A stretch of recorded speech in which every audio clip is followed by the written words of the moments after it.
Ce n'est plus le moment pour abandonner. Parole du Seigneur tirée de Hébreux 10, versets 35 à 39, disant ceci. N'abandonnez donc pas votre assurance, à laquelle est attachée une grande rémunération, car vous avez besoin de persévérance, afin qu'après avoir accompli la volonté de Dieu, vous obteniez ce qui vous est promis. Encore un peu de temps. Celui qui doit venir viendra, et il ne tardera pas. Et mon juste vivra par la foi. Mais s'il se retire, mon âme ne prend pas plaisir en lui. Nous ne sommes pas de ceux qui se retirent pour se perdre, mais de ceux qui ont la foi pour sauver leur âme. Alléluia. Bien-aimé, le Saint-Esprit en toi est une garantie d'avoir et de reconnaître la valeur du salut que tu as reçu en acceptant Christ comme Sauveur.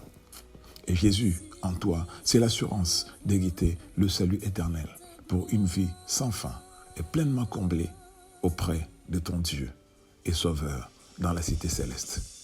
Et le seul moyen pour y parvenir, c'est de ne jamais perdre ni abandonner ta foi en Christ, quoi qu'il advienne.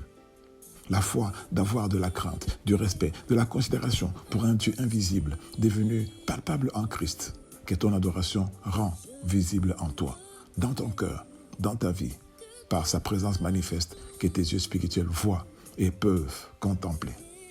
La foi d'adorer, de louer, d'élever, de vanter un Dieu invisible dans sa nature, mais visible au travers de ses œuvres magnifiques de restauration, de régénération et de transformation qu'il opère gracieusement dans ta vie. La foi de prier un Dieu omniprésent pour tous, mais particulièrement présent pour toi lorsque ton cœur d'adorateur, intercesseur l'invoque avec confiance et dans la persévérance. La foi d'avancer au jour le jour en suivant le divin berger qui dit que ses brebis entendent sa voix, le suivent pour hériter la vie éternelle. Jean 10, 27. La foi pour persévérer en dépit des difficultés, de l'adversité et même des calamités pour sauver ton âme. La foi d'être vigilant, obéissant, en pratiquant la parole de Dieu pour répondre présent au jour de l'avènement du Seigneur Jésus. Demeure béni et précieusement gardé dans la foi en Christ, ton serviteur, Pasteur Claude.